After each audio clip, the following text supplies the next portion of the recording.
Hello friends, स्वागत है आपका मेरे यूट्यूब चैनल में। और आज के प्रीलिम्स रिवीजन सीरीज में हम देखेंगे 10 इंपॉर्टेंट क्वेश्चन पॉलिटी के, जो कि पहले पूछे जा चुके हैं यूपी पीसीएस में या बिहार पीसीएस के प्रीलिम्स में।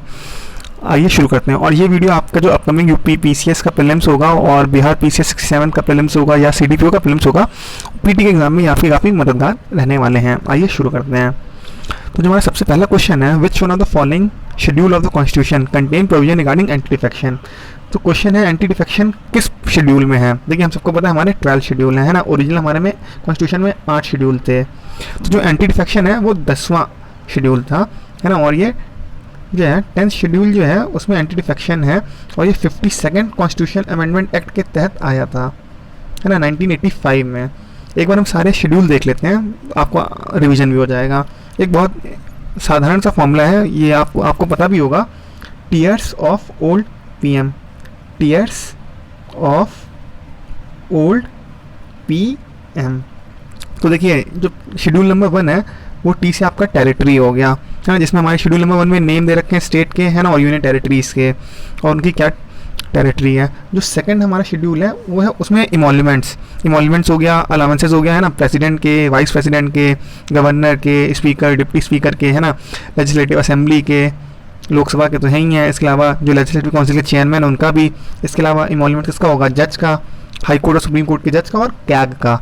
तो इतने लोग का इमोल्यूमेंट्स और अलाउंस जो है हमारा वो सेकंड नंबर शेड्यूल में है। अगर हम थर्ड शेड्यूल की बात करें तो थर्ड में है अफर्मेशन और ओथ। तो अफर्मेशन जैसे जो चुनाव लड़ने जाते हैं ना, एमपी का या एमएलए का या एमएलसी का, तो उन्हें पहले एक अफर्मेशन भरना होता है, और उसके बाद अगर वो जीत के आते हैं तो वो ओथ लेते हैं। तो ओथ एंड अफर्मेशन जो है वो हमारे थर्ड शेड्यूल में है। और थर्ड शेड्यूल में किसका किसका है, जो भी मिनिस्टर्स हैं हमारे यूनियन के या स्टेट के, इसके अलावा जजेस सुप्रीम कोर्ट और हाई कोर्ट के, उनका ओथ होगा, कैग का ओथ होगा, और जो कैंडिडेट इलेक्शन लड़ने जा रहे हैं उनके अफर्मेशन होंगे। तो ये हो गया हमारा थर्ड शेड्यूल। PEAR जो फोर्थ है हमारा वो है आपका राज्यसभा में हर स्टेट की कितनी सीटें हैं वो हमारा फोर्थ शेड्यूल बताता है। और जो S है आपका वो है फिफ्थ शेड्यूल बताता है आपका शेड्यूल्ड एरिया का, है ना, शेड्यूल्ड एरिया और ट्राइबल एरिया का एडमिनिस्ट्रेशन कैसे होगा, उनका कंट्रोल कैसा होगा। तो ये हो गया 1 2 3 4 5 टीयर्स, है ना। फिर आपका जो 6th शेड्यूल है वो उसका जो O है वो बताता है अदर ट्राइबल एरियाज। जो 5th शेड्यूल में ट्राइबल एरिया और शेड्यूल एरिया है, और जो 6th शेड्यूल है वो अदर ट्राइबल एरियाज हैं, जो कि AMTM के नाम से असम, मिजोरम, त्रिपुरा और मेघालय। ध्यान दीजिएगा इसमें मणिपुर नहीं है।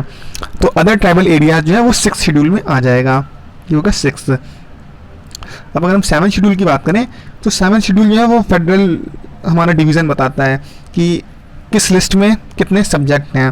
देखिए हमें सबको पता है हमारे यहाँ यूनियन, स्टेट और कॉन्करेंट लिस्ट हैं।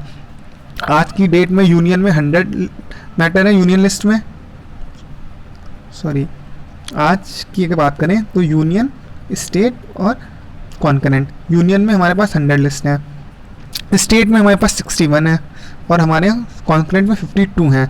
लेकिन आज़ादी के समय ऐसा नहीं था। आज़ादी में जो है हमारी यूनियन लिस्ट में केवल 97 सब्जेक्ट थे, बाद में अमेंडमेंट से इसमें बढ़े। स्टेट के शेड्यूल जो है उस टाइम 66 है, ये देखिए रिड्यूस हो गया, है ना। इसीलिए हमारे फेडरलिज्म में बताते हैं कुछ प्रॉब्लम्स हैं, वो उसके एक आध कारण ये भी हैं। कॉन्करेंट लिस्ट और यूनियन लिस्ट बढ़ गई। कॉन्करेंट लिस्ट आज की बात करें तो 52 है, लेकिन आज़ादी के टाइम ये केवल 47 थी। देखिए कॉन्करेंट लिस्ट बढ़ी है और यूनियन लिस्ट बढ़ी है, लेकिन स्टेट लिस्ट के मैटर डिक्रीज़ किए हैं।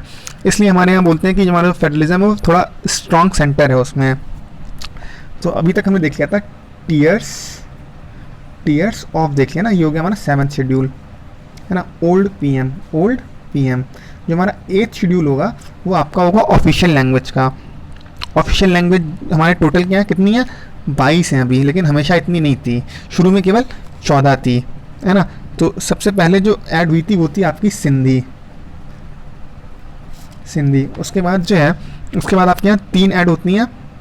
सिंधी जो ऐड होती है वो 21st अमेंडमेंट से, कॉन्स्टिट्यूशन अमेंडमेंट से, और फिर 71st कॉन्स्टिट्यूशन अमेंडमेंट आता है, उसमें KMN कमीना, है ना, KM और आप N लिख लीजिए, KMN। और उसके बाद 21 और 71 को अगर आप ऐड कर लेंगे तो आएगा 92। तो 92 में BDSM, है ना। तो ये हो गया आपकी 14 शुरू में थी, 15वीं होगी आपकी सिंधी, है ना। फिर उसके बाद +3 किया हमने, कितना हो गया 18, 18 में 4 ऐड किया 22। तो आज हमारे यहाँ 28 टोटल 22 लैंग्वेजेस हैं ऑफिशियल। तो टीयर्स ऑफ ओल्ड, ओ तक हमने देख लिया। अब एलडी और पीएम, तो ये 8 शेड्यूल जो थे वो हमारे ओरिजिनल कॉन्स्टिट्यूशन में थे। जो 9th शेड्यूल है वो है आपका लैंड रिफॉर्म, जो फर्स्ट कॉन्स्टिट्यूशन अमेंडमेंट एक्ट से आया था।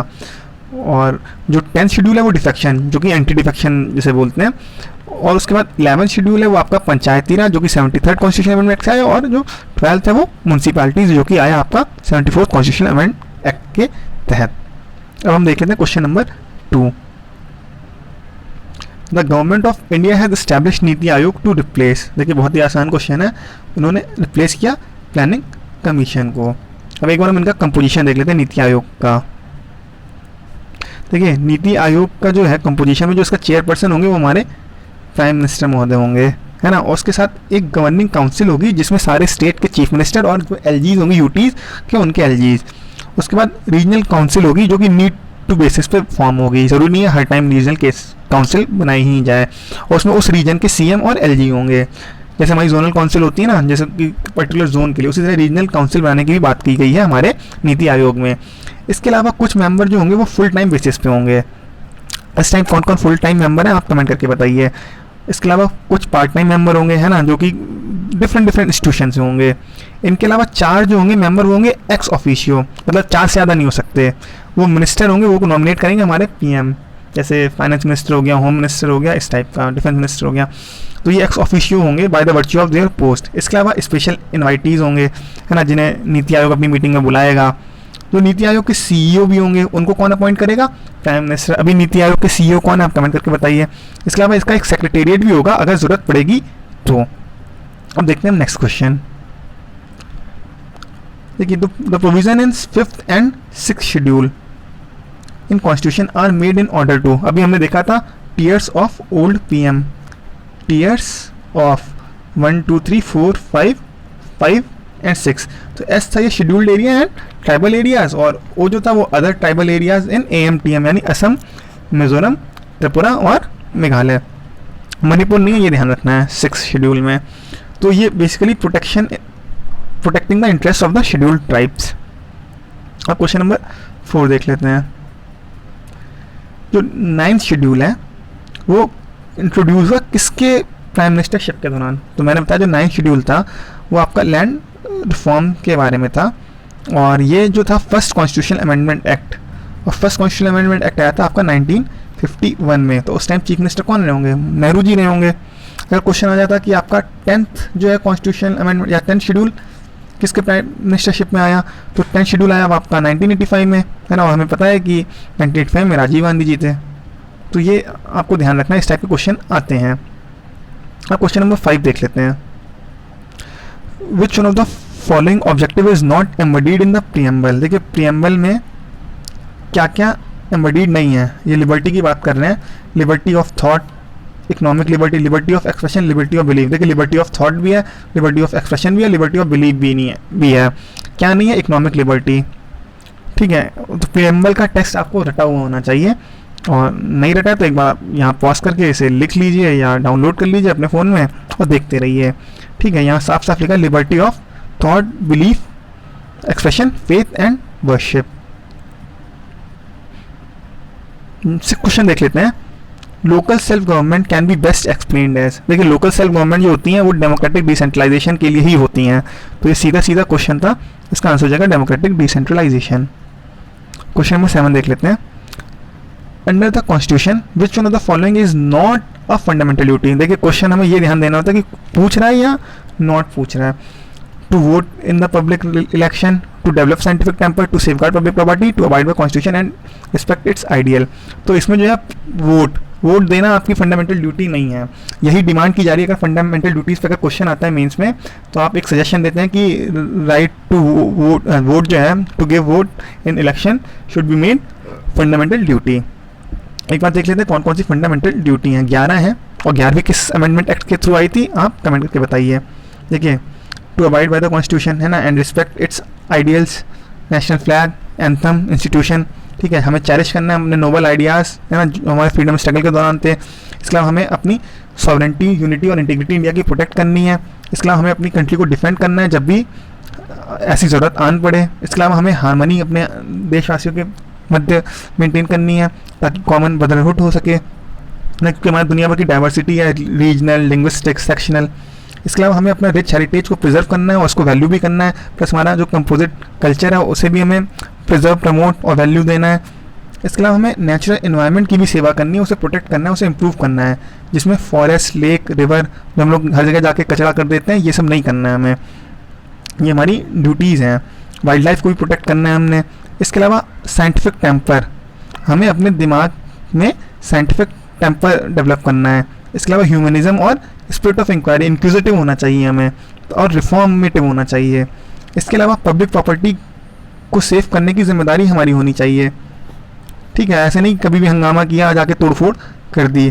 पब्लिक प्रॉपर्टी का सेफगार्ड और वायलेंस का छोड़ना, ये भी हमारी ड्यूटी है। इसके अलावा हर फील्ड में हमें एक्सीलेंस की तरफ जाना है, चाहे वो ओलंपिक्स हो, चाहे वो पॉलिटिक्स हो, चाहे वो एडमिनिस्ट्रेशन हो। हमें ये कोशिश करनी है कि हम अपने अचीवमेंट को कॉन्स्टेंटली रेस करें और उससे ताकि देश का भी नाम हो। इसके अलावा जो ये 11th है, ये अमेंडमेंट से जोड़ी गई थी और ये पेरेंट और गार्जियन की जिम्मेदारी है कि अपने बच्चों को 14 साल तक वो पढ़ाई करवाएं, उसे ऐसी अपॉर्चुनिटी है कि वो पढ़ाई कर सके। अब क्वेश्चन नंबर 8 देख लेते हैं। According to constitution which of the following fundamental to the for the governance of the country. देखिए, अगर हम DPSP की डेफिनेशन भी देते हैं तो उसमें सीधे यही लाइन आती है कि DPSP are fundamental for the governance of the country. तो सीधा सा क्वेश्चन था, इसका आंसर हो जाएगा DPSP। क्वेश्चन नंबर 9 देख लेते हैं। In the constitution of India promotion of international peace and security is included in. देखिए, अगर आर्टिकल 51 है तो वो DPSP है और आर्टिकल 15 यही कहता है कि हमें इंटरनेशनल पीस एंड सिक्योरिटी को प्रमोट करना चाहिए। एक बार आर्टिकल 51 हम लोग देख भी लेते हैं। आर्टिकल 51 कहता है कि state shall endeavour to promote international peace and security, है ना, जस्ट एंड ऑनरेबल रिलेशन अपने कमिटी ऑफ नेशन में। इसके अलावा रिस्पेक्ट करना इंटरनेशनल लॉ की और हमें एनकरेज करना है कि इंटरनेशनल डिस्प्यूट जो है वो आर्बिट्रेशन के माध्यम से सॉल्व हो, ना कि युद्ध हो, ठीक है। ये हो गया हमारा आर्टिकल 51। अब हम देख लेते हैं लास्ट क्वेश्चन। ये काफ़ी अच्छा क्वेश्चन है और काफ़ी इंपॉर्टेंट क्वेश्चन है। अगर आप सही कर पाते हैं तो बहुत बढ़िया, इसकी मतलब आपकी पढ़ाई बहुत अच्छी है। Which article of the constitution of India safeguard one's right to marry the person of one's choice. Article 19, 21, 25 और 29। तो ये बहुत ही इंपॉर्टेंट क्वेश्चन है और इसका आंसर होगा आर्टिकल 21, ठीक है। ये आपका right to life and personal liberty में आता है कि आप किससे शादी करना चाहते हैं। और एक बहुत फेमस केस था हादिया का, जो आपका केरला का केस था, जिसमें वहाँ के हाई कोर्ट ने मना कर दिया था क्योंकि उसके एक एक्चुअली ये लव जिहाद वाला केस था। इसमें जो है हाई कोर्ट ने हादिया के फादर, हादिया ने मुस्लिम लड़के से शादी की थी और हाई कोर्ट ने बोला था कि हादिया को अपने फादर के पास जाना चाहिए और ये मैरिज इन्होंने नलीफाई कर दी थी। लेकिन बाद में सुप्रीम कोर्ट ने बोला कि भैया जो right to marry the person of one choice, ये फंडामेंटल राइट है और आर्टिकल 21 के तहत जस्टिस चंद्रचूड़ जी ने 2018 में इसका आया था जजमेंट, और चंद्रचूड़ जी ने यही कहा था कि right to marry a person of one choice is integral to article 21, that is right to life and liberty. और ये कॉन्स्टिट्यूशन ने दे रखा है और सुप्रीम कोर्ट इसका गारंटर है। इसलिए जो हादिया के केस में जो हाई कोर्ट का जजमेंट था उसको एनल कर दिया था। हाई कोर्ट के जजमेंट ने लड़की की मैरिज एनल कर दी थी, शफीन जहान लड़के का नाम था। तो आज का वीडियो आपको कैसा लगा आप कमेंट करो, अपना स्कोर बताएं, आपने 10 में कितने सही किए और कितने गलत किए, और ईमानदारी से करें। चलिए, ओके एंड थैंक्स।